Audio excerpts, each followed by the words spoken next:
আর জানাতে খুলনা থেকে যুক্ত হচ্ছেন সহকর্মী মামুন রেজা। মামুন, তৃতীয় দিনের মতো চলছে আমরণ অনশন, এরই মধ্যে শিক্ষা উপদেষ্টাও পৌঁছে গেছেন। আলোচনায় কোনো ধরনের সুরাহা হওয়ার সম্ভাবনা রয়েছে কিনা?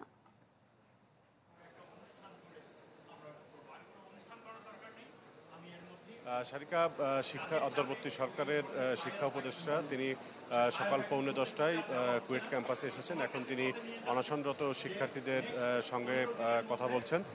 তিনি শিক্ষার্থীদেরকে বোঝানোর চেষ্টা করেছেন যে তারা যে দাবি উপাচার্যের অপসারণ করার জন্য যে দাবি জানিয়েছে সেটি উপাচার্যের সহ সার্বিক কুয়েটের পরিস্থিতি তদন্তের জন্য বিশ্ববিদ্যালয় মঞ্জুরি কমিশন ইউজিসির একটি কমিটি এরই মধ্যে এসেছে এবং তারা সার্বিক বিষয়গুলো খোঁজখবর নেবেন, তদন্ত করবেন। এরপর নিয়মতান্ত্রিকভাবে পরবর্তী পদক্ষেপ নেওয়া হবে বলে শিক্ষার্থীদেরকে আশ্বস্ত করেছেন। এছাড়া তিনি বলেছেন যে যদি হুট করে কোনো সিদ্ধান্ত নেওয়া হয়, সেটি যদি কেউ আদালতে চ্যালেঞ্জ করে তাহলে সেটি নাও টিকতে পারে। সে কারণে তিনি নিয়মকানুন আইন মেনে পরবর্তী পদক্ষেপগুলো নিতে চাচ্ছেন। তবে শিক্ষার্থীরা বলছেন যে যতক্ষণ পর্যন্ত উপাচার্যকে অপসারণ করা না হবে ততক্ষণ পর্যন্ত তারা এই কর্মসূচি চালিয়ে যাবেন, তারা অনশন থেকে উঠবেন না।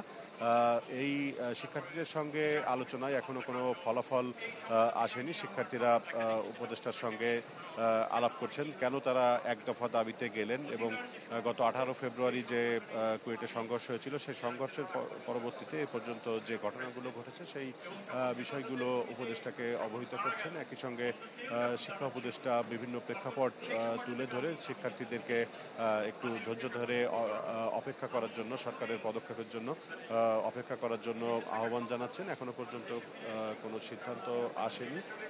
শিক্ষার্থীদের সঙ্গে আলোচনার পর হয়তো শিক্ষা উপদেষ্টা তিনি গণমাধ্যম কর্মীদের সঙ্গে কথা বলবেন। এছাড়া তিনি কুয়েটের যে প্রশাসন রয়েছে, শিক্ষক রয়েছেন, শিক্ষক কর্মকর্তা, তাদের সঙ্গেও কথা বলবেন। আর ইউজিসির 2 সদস্যের একটি টিম এরই মধ্যে কুয়েটে এসেছে এবং সকাল থেকে কুয়েটের অনশনরত 2 জন শিক্ষার্থী অসুস্থ হয়ে পড়ার পর তাদেরকে মেডিকেল সেন্টারে ভর্তি করা হয়েছে। সারিকা, মামুন, ধন্যবাদ আপনাকে। দর্শক, খুলনা থেকে যুক্ত হয়েছিলেন সহকর্মী মামুন রেজা। প্রাণ সসের মাখামাখি টেস্ট নুডলসকে করে তোলে আরো ইয়ামি, আরো জোস। তাজা পাকা টমেটো আর সিক্রেট রেসিপি কম্বিনেশনে প্রাণ সসের বস।